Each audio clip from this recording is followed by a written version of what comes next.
915 Talk is a production of Desert Voice Media. You can visit desertvoice.media to learn more. 915 TALK. The world is looking at El Paso. What will we say to the world? From the KELP studio in El Paso, this is 915 Talk. And now your host. Good afternoon, beautiful citizens of the borderland. This is 915 Talk, and I am your host, Andy Frecka. Today we are broadcasting from the heart of the world's largest borderplex. We're here at the KELP studio in El Paso, and we have Mac Daddy Del Norte on the board. Mac Daddy, how you doing this afternoon? Hey, Andy, I'm doing good. How about yourself? I'm doing great. I've been thinking about books today. Oh, wow. Yeah. Nice. What kind of books? A lot of people read books. Uh-huh. Do you like to read books, Mac Daddy? I do. If the cover looks interesting. If the cover looks interesting. I'm one of those that I judge the book by its cover.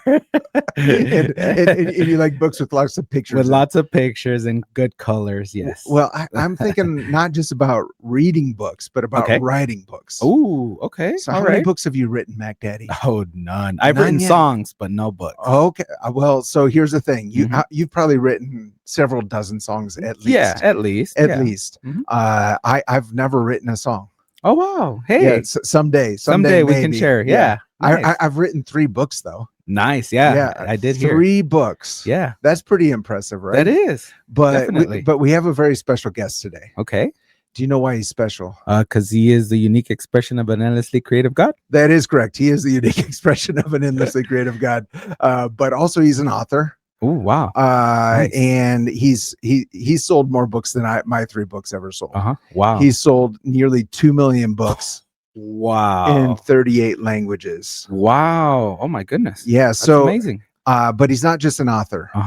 He is an entertainment attorney. Mm-hmm. Oh, wow. Oh, maybe that's what we need here at 915 Talk, an entertainment attorney. Yes. I don't think we've hit the big time. No, not yet. Yeah, not yet. Well, it's kind of nice not needing an entertainment attorney. Yeah. But throughout his life, he's represented many what we're going to call them icons. But they might be from a different generation than you. Oh, okay. Do you know who Brian Wilson is? Oh, no, I don't think I've heard of him. Oh, our audience right now is so disappointed in you, Mac Daddy. You've heard of the Beach Boys. I have. Yes. Okay. All right. Yes. So he's on the Beach Boys. Okay. Olivia Newton-John, Reba McEntire. You probably heard of Reba. her. Yes, Reba. Yeah. What about the Jackson 5? Of course, the Jackson 5. Yeah. Yes. So he has quite the colorful background. Nice. And we're going to talk about both his background and the book he just completed. It's called Crazy Lucky. Oh, okay. Remarkable Stories from Inside the World of Celebrity Icons. It was just published in June of 2025. Wow, that sounds interesting. Yeah, so it's fun. And you're probably wondering, why are we having this guy in 915 Talk? Yeah, why? Well, I'm glad you asked, Mac Daddy Del Norte. He's coming to El Paso. So he's going to be in El Paso on Saturday, October 4th at the do you know where the fountains are, Mac Daddy? Oh, yes. Yeah. Right up the street from where we are. Yeah, it's just right around the corner. Yep. Everyone knows the fountains. Have you ever been to the Barnes and Noble at the fountain? I have. So not for the books. Yeah. I'm just kidding. Just kidding. Yes, that happened. Yeah, so he's going to be there at 2 p.m. on Saturday, October 4th. Cool. He has a great story. Look forward to kind of diving into it. So without further ado, let's give a very warm Borderland welcome to the one, the only, Mr. John Mason.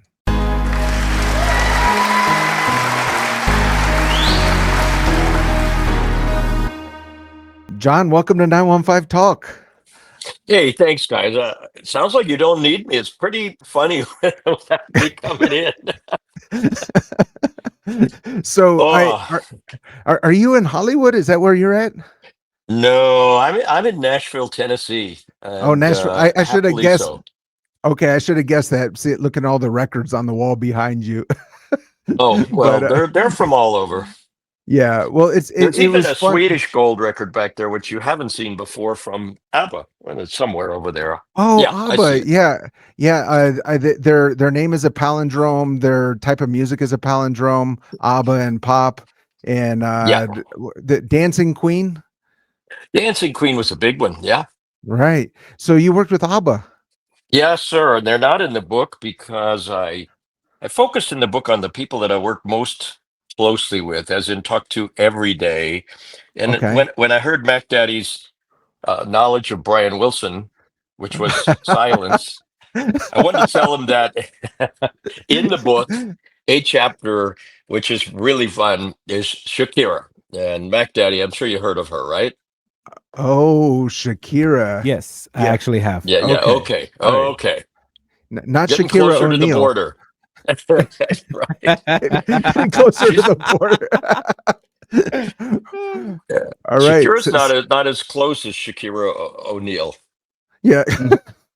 Not Not as Shaquille close. I O'Neal. mean, not as Not tall, Shaquille right? O'Neal. Okay, Not as yeah, tall. Yeah, Yeah. tall. Yeah. Yes. Shakira. Yeah. Shakira, yes, Yeah, I have. that's I the have. All one. right. Yeah. Yeah. Okay. All right. Wow, So, okay. so he worked with Shakira back, Daddy. Wow. That's a pretty big deal. That's a big deal. Yeah. Right. Yeah. Okay. So let's talk about what an entertainment attorney does. Well, go ahead and tell me. Oh, well, I mean, is it defending our right to be entertained, or is it because I know there's agents, right? And they're supposed to cut a deal with the label or whatever and represent. Let's use Reba McEntire as an example. She wants to go to a label. I don't know what label she's with, so she has an agent. But I'm guessing there's a lot of paperwork in there, and everyone is looking to really use everyone else, and so they're focused on their skill, their talent, and not on dealing with the paperwork. Well, that's a pretty good description. In my career, which started a few weeks ago, I was at first a professional musician, played in a bunch of groups, and I saw, and this is in the early 60s, that artists weren't being properly represented or paid. And that includes artists in film and television as well as music, because I started my law career in film and television, and all that's in the book. And when people read it, they'll go, "Oh, wow, that guy, I've heard of those people." Maybe not Right. Mac Daddy has heard of Jack Lemmon and Katharine Hepburn and all that. Anyway, as I went through the process of not getting paid, I felt that it was a calling for me to become an attorney for artists so I could ensure they're paid. And in this career, all I've done is represent artists. I don't represent record companies or publishing companies. It's a talent-based practice, and the people who I've been blessed to represent, a dozen or more of are in the book, have done well, financially, and that's my job to make sure they're protected, whether it's personal appearances, acting contracts, record contracts, music publishing. Now, of course, we're dealing with streaming and internet and AI, and it, it, my function as an entertainment lawyer is to protect talent in every possible way in business. Agents, frankly, Andy, do booking for personal appearances, and managers theoretically give the artist guidance on career moves and costumes they wear and where they should go on tour. But the lawyers are in the trenches on the deals, all the deals, and of course the paperwork, the bane of my existence, for every contract, for every product, for product endorsements, you name it. So that's what I do. Okay. All right. So this is super interesting to me, just how things work. And you have been in this more than just a few weeks and more than just a few years. You've had the chance to see trends over decades. You're talking about how artists were not being paid fairly. And what are we talking? Early 80s? What are we talking?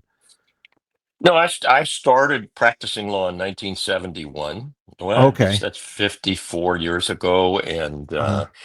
back in those days, the actors and actresses, and I did get to work for 7 Academy Award winners, had net profit participations in films, not making big money. They had just come out of an era where they signed long-term contracts, which a lot of people have read about. They were obligated to make 5 films a year, and they didn't get to choose them.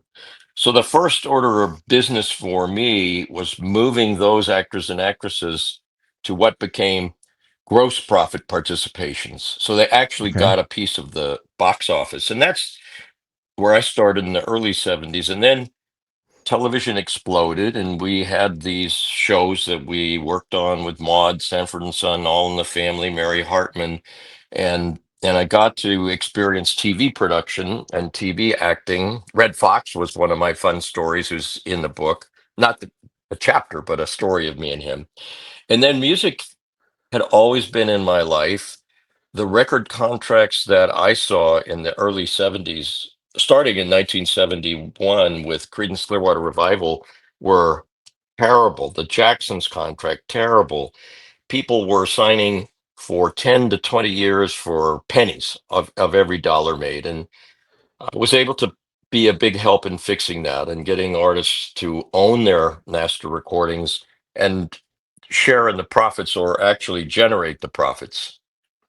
Right. Yeah. So it's interesting to me, the psychology of this, because you have a young talent who hasn't hit the big time yet.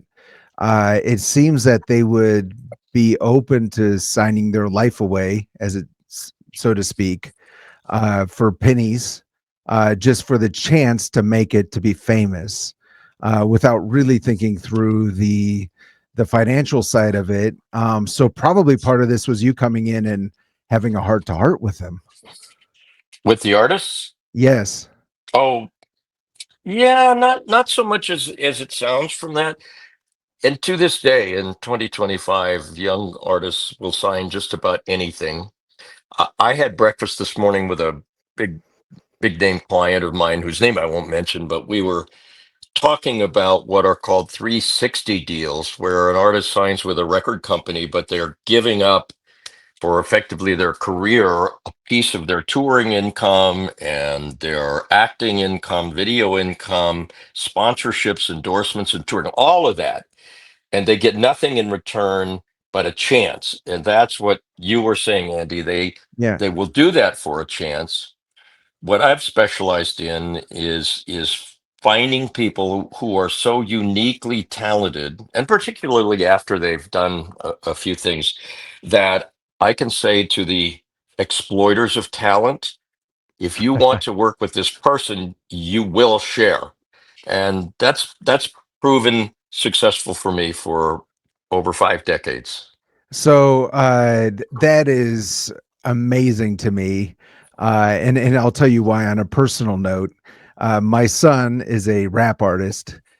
He received a couple contracts from major labels. I looked at the contracts and I said, "You'll be lucky to make 2%. Yeah, Lucky, exactly. lucky." And so he's kind of just making his way as an independent. But this whole world is so strange, and of course I had never seen anything like this. But he brought the contract to me, and I said, "You're not to sign anything without showing it to me first." And Good. and I didn't even have to take it to a lawyer, because when I looked at it, I said, you basically, you've lost all your creative ability in this. They're going to dictate to you what you're going to put out, and on top of that, they own your life for the next 2-3 years, and on top of that, you'll be lucky to get 2%. So it is a wild world, where I think for a lot of us, who are just consumers, we enjoy listening, watching movies or whatever. We assume all these people are gazillionaires, but a lot of them are just kind of making it, especially in those early years. So what a thing for you to come alongside them and strike up a fair deal. Thanks, Andy. That's an interesting story with your son, and you did a Yeah. good thing Yeah. recommending he wait a little while. Right.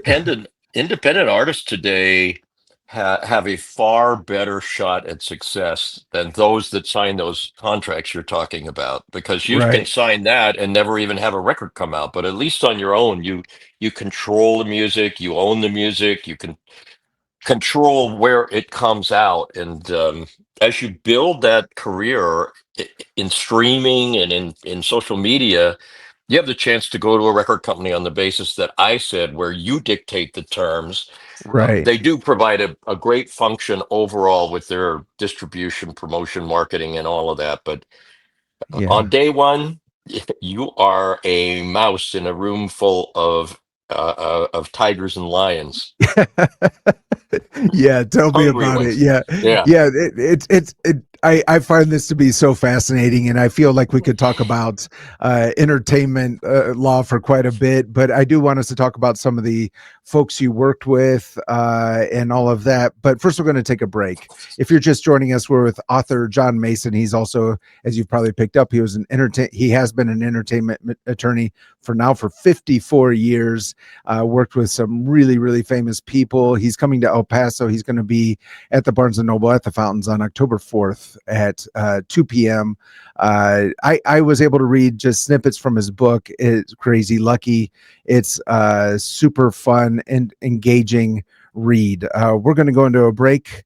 Do not touch that dial. We'll be right back. Don't touch that dial. 915 Talk is listener supported and is a production of Desert Voice Media. That's right. It's people just like you who make this program possible. Together with Desert Voice, you can learn how to better serve our neighbors and pray for our community. To become a Desert Voice Media partner, you can visit desertvoice.media. That's right. That's the website, desertvoice.media. Take a look and join us today in reaching our borderland for Christ. We're back. You're listening to 915 Talk. And we're back. We're with author and entertainment attorney John Mason. He's the author of Crazy Lucky.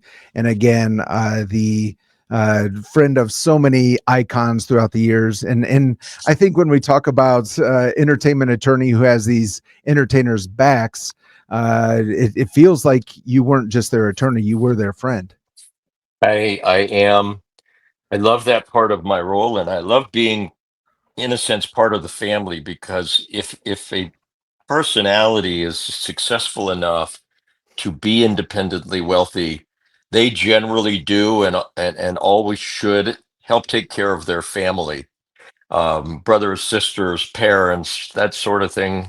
Sometimes we get to remote, distant cousins that are hardly related, but even so, it's a wonderful family business. It's more like the family office kind of lawyer, where uh, you're part of everything that goes on in that person's life. So really you're a part of the whole part of their life. Yes, I have avoided helping them pick up their drapes or get a new car, but generally on family matters, from estate planning, tax planning, um, even sometimes negotiating leases, and that goes from jet aircraft to homes. The Wow. the bigger picture things where they need to be protected, I'm in all of that. Right. And you wow, a whole part of their life. But one vivid moment in your book, Crazy Lucky, involves Michael Jackson showing up to a meeting with headphones and a Walkman, listening to demos for Thriller and Bad. What is it like to be around when these creative sparks are just in their first beginning stages, but also just around these incredibly and creative individuals? It's awesome. I get chills thinking about it. At the time when you were referring to with Michael, we had monthly meetings of the entire Jackson family, circles of family, with Latoya and Janet as children, and Michael and the brothers, and Catherine, the mother, and dad. And Michael was fascinating in those meetings, because he came and he sat there, but he had headphones on, and generally one of us would have to tap him on the shoulder and go, "Michael, what do you think about that?" "Excuse me, Mr. Mason. I was listening to my music," and it turned out that was Bad, Off the Wall, and Thriller.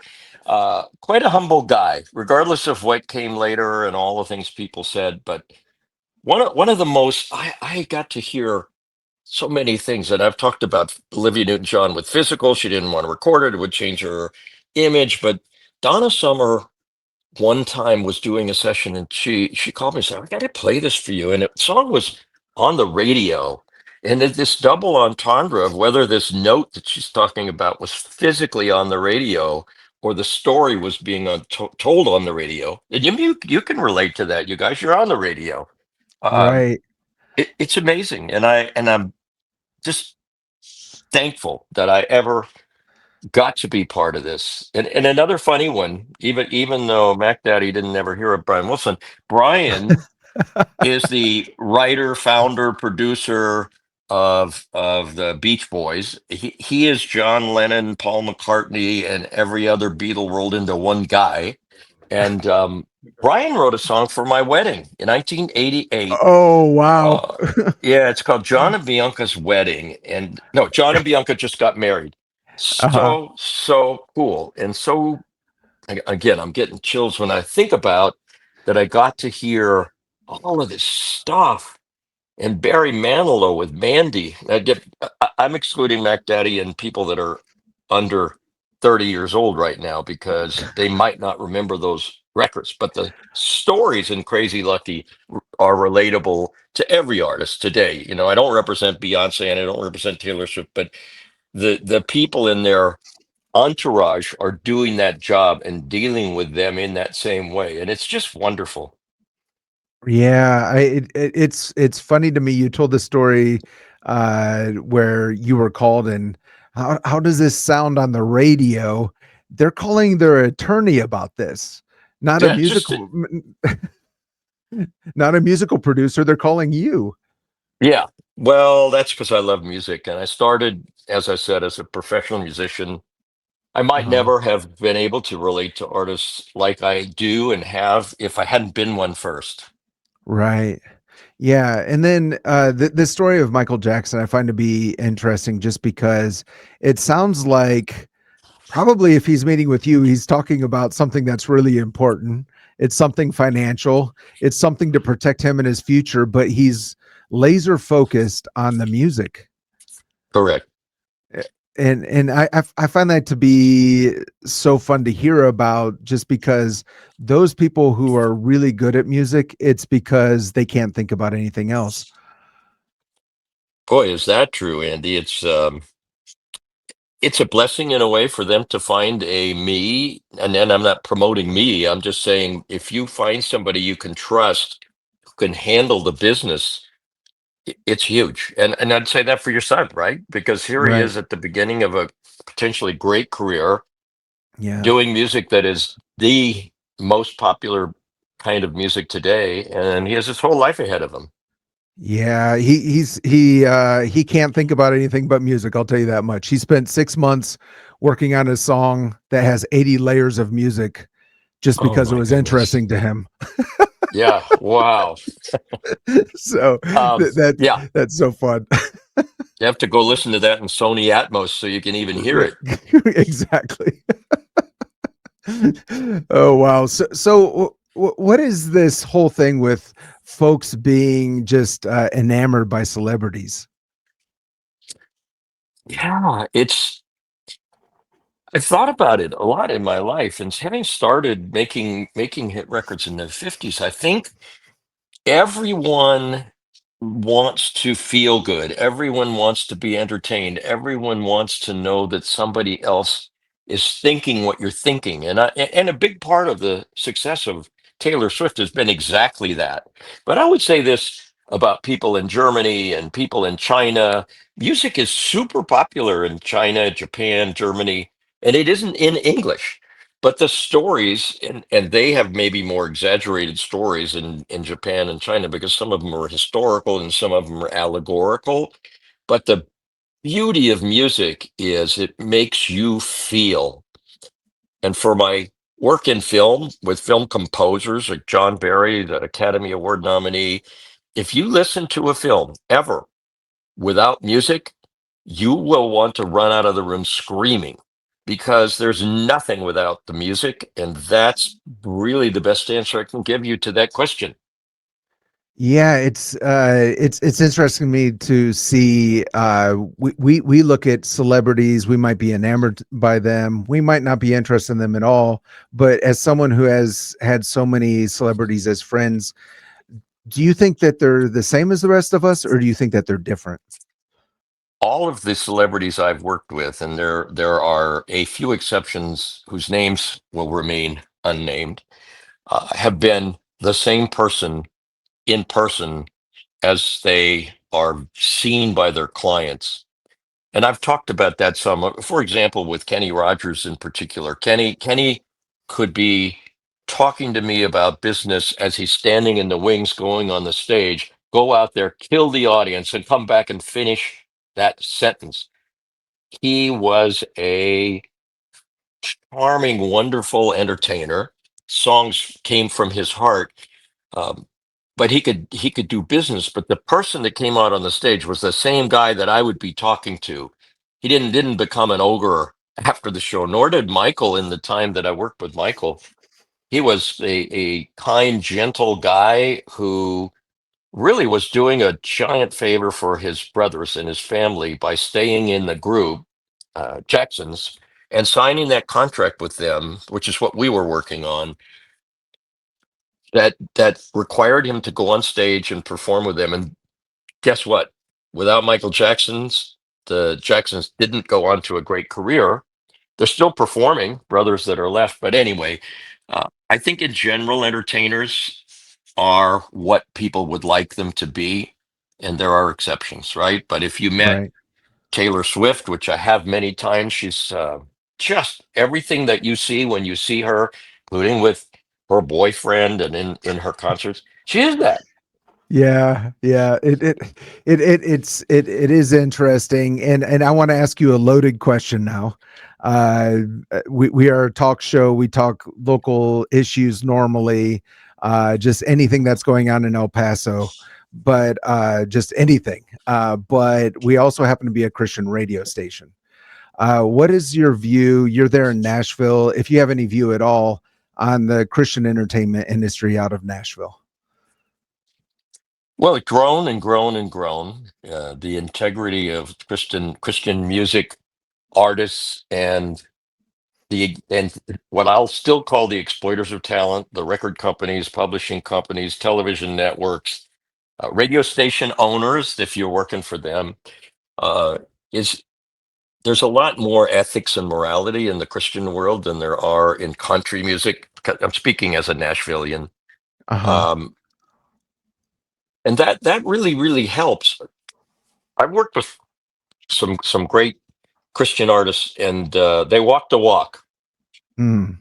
and they talk the talk, and that wasn't always true when I back in the day. And I'm not mentioning, nor do I in the book, negative stories about anybody, but Right. um, I had a really top was then called gospel artist who said one day, I said, how can you say that and be who you are? And the artist answered, well, I only sing about Christianity. I don't believe it. And that was a Oh, big wow. letdown. I have Yeah. not seen that in the contemporary Christian business, going back to when I really was exposed to what we now call contemporary Christian business in the early 90s. I had an office in Nashville starting in 1990, and then we didn't really, back in Los Angeles, where I'm from, didn't really, it really wasn't a factor one way or the other. So yeah, it's a strong part of our business, and I'm honored to be part of it. Well, quite frankly, that is refreshing to hear. I can be, I must confess, a bit cynical at times. So that's super refreshing to hear. I understand in your book, it talks about midnight emergency calls Yes. from different artists, actors, etc. What's that about? Well, first of all, my rule has always been that don't call me after 10 o'clock unless it's an emergency. And by that I mean a physical emergency, or you got arrested. Either one. Those are emergencies. But the calls that I've gotten where rigging fell on somebody in the audience and killed them, that happened with Kenny Rogers. The Gloria Stefan bus accident that I write about, where they're pulled on the side of the road in the bus and the truck plowed into the back of the bus. Those are real emergencies. I actually have had a couple of clients, I know this will shock everybody, arrested for drug issues. And it's okay to call me in the middle of the night if you're in jail. It's also if you're in the hospital. Uh-huh. You know, one of the crazy middle of the night, notwithstanding how terrible Gloria's accident was, she was doing a concert in LA at the Amundsen, the downtown theater, and two people in the front row of the balcony got in a fight when she was doing conga, and one of them bit the other one's finger off. You know, you the guy's pointing, and the guy that bit the finger off the other guy was a police captain. I got that call in the middle of the night. Let's call midnight the middle of the night. That's when I had to go deal with that. Wow. I guess when you look at celebrities, they're living a very active life. Active And so life, yeah. and so they're more likely to get into trouble than folks like me who enjoy a 9 to 5 and going home. Oh, well, sure. Yeah. All right. So if you're just joining us, we're with author John Mason. His book is called Crazy Lucky. It's just his story as an entertainment attorney working with so many celebrities over the years. He will be at the Barnes and Nobles at the Fountains this Saturday, October 4th at 2 p.m. I'm just going to say it, folks. You don't have anything better to do this Saturday at 2 p.m. than to go out, meet someone, hear some stories. I was able to read snippets of the book. It's very engaging, very interesting. Crazy Lucky by John Mason. We're going to be going to a break, and we'll be back. Do not touch that dial. We'll be right back. Don't touch that dial. Greetings, KELP listeners. This is Terry Gray, pastor of Calvary Chapel, Sun City, and speaker on the Summons broadcast heard each weekday at 5 p.m. right here on this station. Calvary Chapel, Sun City is located at 960 West Borderland Road on the west side of El Paso. We hold services on Wednesday evenings at 7 and on Sunday mornings at 9 and 11. If you are without a church home, we would love to have you join us for worship and Bible study. You can find out more information about us on the web at www.ccsuncity.org. Greetings, KELP listeners. My name is Terry Gray, and I have the joy and privilege of serving as the pastor of Calvary Chapel, Sun City, located on the west side of El Paso. I also have the joy of connecting with the radio audience in the borderland through the Summons broadcast heard each weekday at 5 p.m. right here on this station. On Summons, we study the Bible book by book, chapter by chapter, verse by verse, precept by precept. Please join us each weekday at 5 p.m. for Summons right here on KELP. We're back. You're listening to 915 Talk. And we're back with John Mason, talking all things celebrity, the whole legal side. What is, John, in your book, what would be the takeaway for someone who is looking to make it big? That this is a pause for me to reflect on that. What would it take?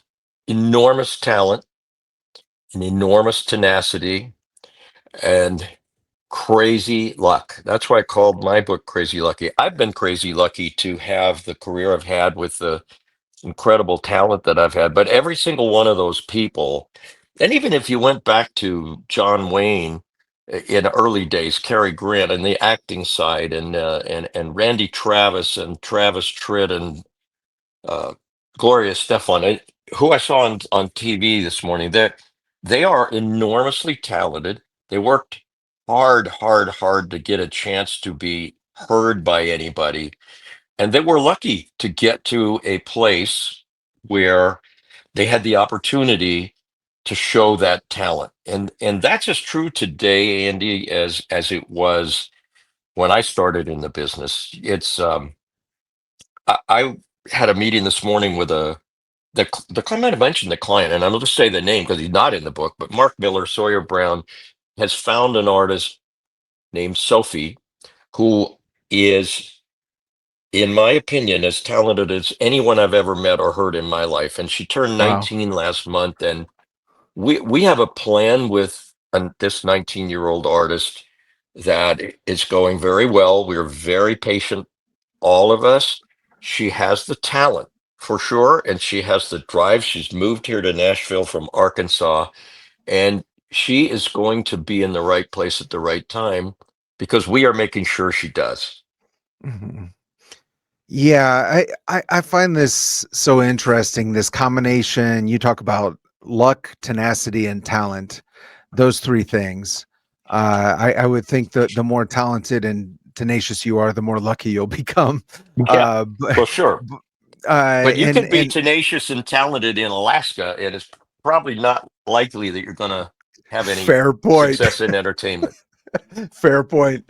One of I'll talk about my son again. One of the videos he's shown me a couple times is Kanye going around New York City with demo tapes and dropping them off at producers' offices, never giving up. And there's someone who obviously reached a certain level of success, but I mean he was not giving up. What are some of the stories you've seen of just that tenacity of not giving up when they didn't have the big name? Well, one I mentioned in the book, it's a chapter, is Randy Travis, who comes Okay. from North Carolina and had been arrested and was in jail and paroled to a woman who owned a nightclub, who brought him to Nashville, and he could not get signed to any record company.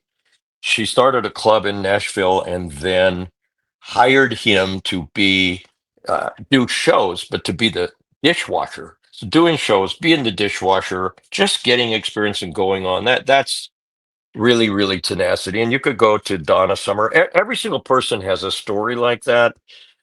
Donna, who is the daughter of a butcher. I'm the son of a butcher, but she's Yeah. born in Boston, ended up having to move to Germany to have success. But she did have enormous talent and tenacity, and that works. But I'm going to comment back.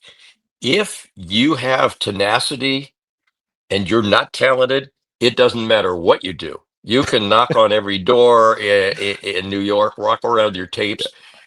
I'm not a Kanye fan, but I know he has a lot of talent. He's just kind of thrown it all away lately. But it, every single person that is listening to us has that chance if they believe in themselves and they're willing to put themselves out there, because it doesn't pay very well when you start, as you probably know with your son. There's not a lot Right. of big money gigs when you're not famous. Sure. Sure. And so let's talk about you for a moment. You mentioned your background as a son of a butcher. What was it for you? Where the tenacity, the luck, the skill, where did that blend come together? When we got our first television back in 1954, about all that I could watch besides the Honeymooners was the Gene Autry, Roy Rogers, and I thought it would be really cool to be a singing cowboy. So I took it upon myself to learn the guitar. My parents really did help me out by buying one, and then I took riding lessons. My grandfather was a stuntman in early westerns, and we got to ride. I got to learn to ride, and so I had the guitar and I had the horse, but I couldn't sing. So I just used my guitar talent. My tenacity was I would ride the bus from North Hollywood to Hollywood because my mom and dad worked in a grocery store, a little independent grocery store. And I'd be riding the bus on Saturdays and I'd see the musicians union on the side of the road. I'm 14 years old. And I thought, okay, I can play the guitar. I might as well join the union and get some work. So I got off the bus, walked in there. This lady, it's right out of the Honeymooners, right? The old style makeup and glasses and hair bob. Um, I said, she said, "Can I help you?" I said, "Yeah, I want to join the union." And she said, kind of chuckled and said, "Well, here's the application. You can fill it out and bring it back." And I walked out, had that thing on the bus. I brought it home, filled it out. They accepted me, and I was able to get work and then a lot of work and make really good money as a musician, being able to sight read. I put my Oh little wow. business card up in the musicians union, and it was like sight read specialist guitar. And I got to play in some sessions with the Wrecking Crew, the famous band that was on every record, including the Beach Boys. And only got to do that because I could sight read sheet music, and Glenn Campbell, who was the killer guitar player in that band, couldn't sight read. He could play anything. So that took a lot of tenacity. I don't know that I had talent, but I found the talent to be what I became. I made this career up of being a lawyer for entertainers, meaning there wasn't any really around. And the tenacity was I never gave up on that either. I had to get a Yeah. client here, get a client there. I remember this first client that I got on my own. Put aside Credence, which I got through somebody else. $300 a month, and I'm going, I'll take it. $300 a month. This guy's going to pay me. It's like you got to get started, and then Yeah. you work $300 a month into the Rocky soundtrack album. That was that client. We did a lot. Yeah, I love talking about all this, and I feel like I want to uh, air a grievance about much that happens in the industry. I love what you're doing because it seems very real. You saw the injustice of the situation. You want to make that right, and you were connected with the right people. But one thing I see right now is folks who write books, who put out music. There's a whole industry that claims that they will make you successful if you buy their promotional product. And I see that for authors, for music, for everything. And there are no shortcuts. And you can't just pay someone to make you good at what you do. And I see Yeah. that across the board. And I just feel like I need to put that out there, air that out there. Hey man, um, thanks. I agree, and there isn't a magic. There's no magic marker. There's no magic way. right. Parents do call me. People find me. I'm not promoting anything other than I love stories and I love what's happened. But when parents call me, let's say you called and said, "Hey, my son is great. He's doing this, and could you help him?" The answer is no. I cannot. Right. It's not. When you start, you have to do it on your own. You Yeah. got to be out in the streets, knocking on doors, everything we've talked about, and I know that you and your family are having that experience. Right. Yeah, yeah, exactly. I mean, you could put the best music out there, but I was talking to one musician and I said, you put out this great album, but you didn't spend a single hour calling potential venues. Right. No one's going to call you. You have to call them. You're in the very beginning of what's going on. Yeah. And I think it's just a good reminder for the young talented folks out there who are listening. You have to put in some administrative work. You have to get out there with your not your cassette tapes. I don't know what, forward some of your files. That is, but yeah, that is, yeah. Yes. So how has just briefly, how has the industry changed over the past 50 years? Because it feels like to me, I'm just going to tell you my general feeling, like there probably wasn't a time in the 70s where it was unfair. Then I feel like it entered a golden era. Now it's you can go out on your own as an independent and you have a chance. But probably it's a lot more difficult because everyone has a chance. How do you view it? Fascinating. That's putting a lot into a nutshell. The deals are getting worse. They were terrible in the 60s, 70s, but we had a chance in the 70s and in the 80s as well, and even in the 90s. I'm promoting radio now. We knew when we had a Frankie Valli record. Frankie's been a client of mine forever. You'd have seen Jersey Boys. All those hits, all those songs were made famous by radio.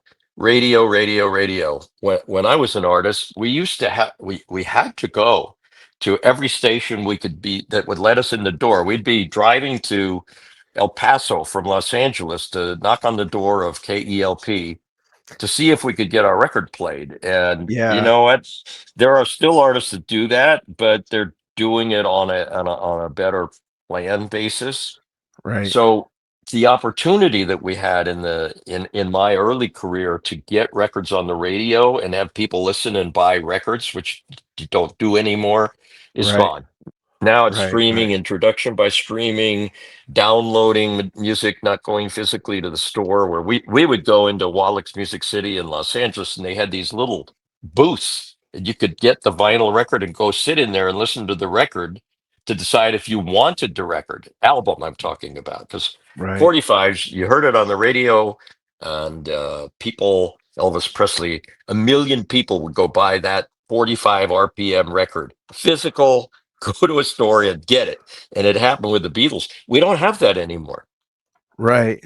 Yeah, it's the world is changing. It's the saying is the world is flat. Everyone has an opportunity to put their music out there, even if it's really bad. Yeah. Well, You know, and you could make a movie and put it on YouTube, but you know, yeah. whatever the case may be. But you got to get out there and put it out there and hopefully rise above the noise.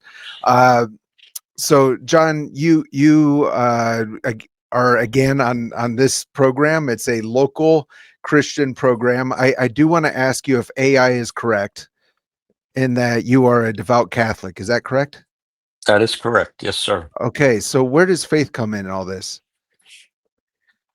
Well, faith is for me private, and I Uh-huh. don't promote. That was interesting that you said that, because I don't promote that. But in my website, it does mention that I am a knight. I was knighted by the Pope 30 years ago.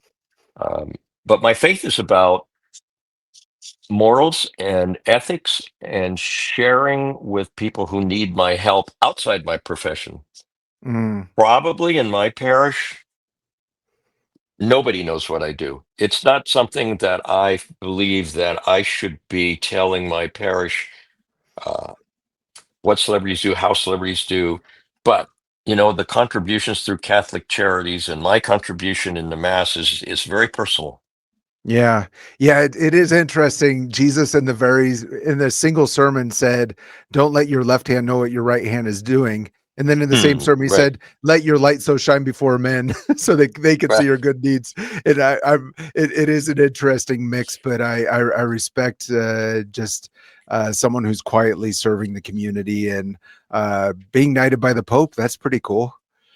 It's it, it's a great honor. Yeah, of course, of course. Now I have to ask you the local side, El Paso. Have you been to El Paso before? Because I we're have. talking, it's Tuesday. This is going to air tomorrow on Wednesday and also on Saturday morning.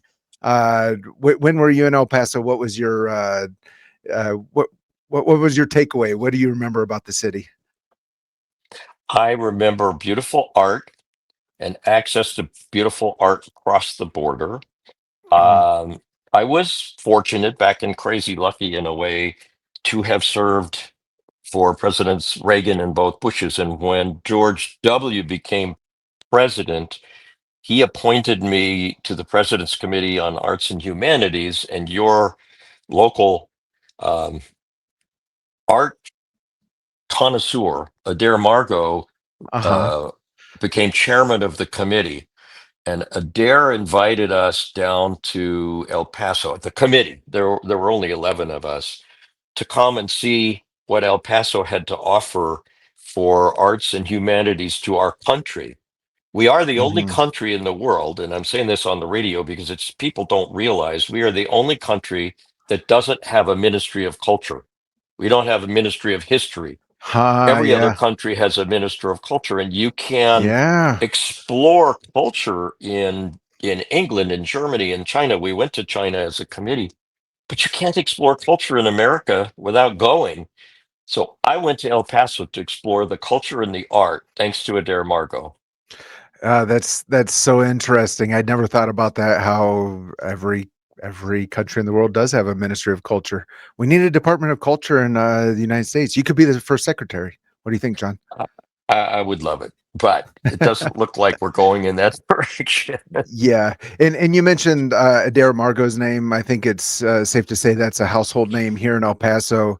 From what I understand, she will be interviewing you at the Barnes and Noble this Saturday as you talk about your experiences that are in your book, Crazy Lucky. That is the best non-planned segue and plug I've ever heard.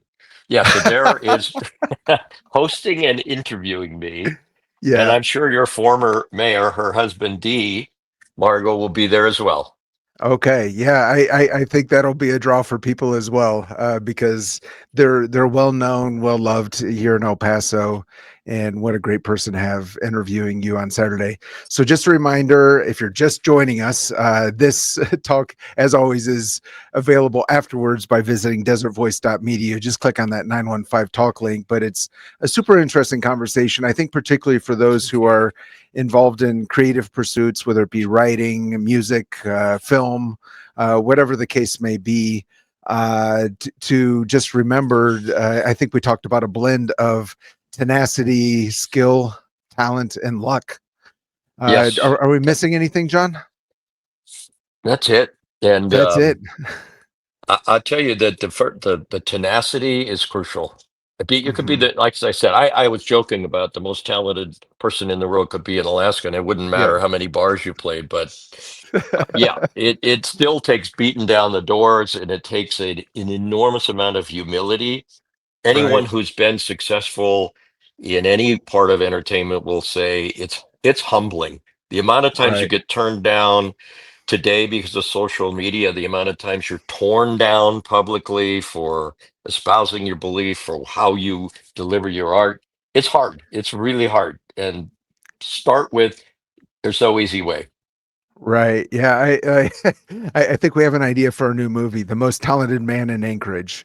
Yeah. Well, they already have that. It's what's that Cold Catch, the fisherman one.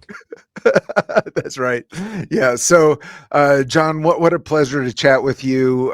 John Mason, celebrity attorney, entertainment attorney, and also author of Crazy Lucky. He will be at the Barnes and Noble at the Fountains Saturday, October 4th. That's this Saturday at 2 p.m. He'll be interviewed by Adair Margot. Just love for our audience to be learning about so many different things, but especially those who are in the creative part of society as we work to serve the borderland well. So, John, so appreciate your time today. Thanks, Andy. It's just been a pleasure. And wherever Mac Daddy went, it was really nice to meet him. Also, I just want to say about Saturday, the book is available. We want everybody to buy it at Barnes and Noble. That's why I'm there. But people who want to get it ahead of time and read it, it is on Amazon, and the audiobook is there. And I found from my wife and others, there are people that don't want to read and hold a physical book, but they love audiobooks. So it's there. All right. And Priscilla Okay. Presley wrote the foreword, and she recorded the foreword. So if you want to hear Priscilla wow. talking, she's in there too. Yeah, I read the forward. It's great. I have to ask you, did you do the voiceover for the audio? I did. Oh, you did. Okay. All right. Because But like not I said, Priscilla's.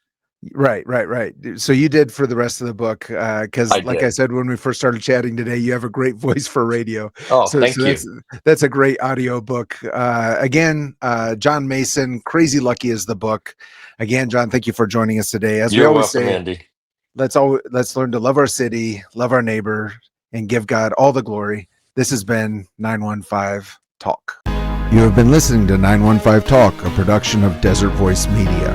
In order to listen to previous editions of 915 Talk, just visit desertvoice.media. Let's learn together to love our city, love our neighbors, and give God all the glory.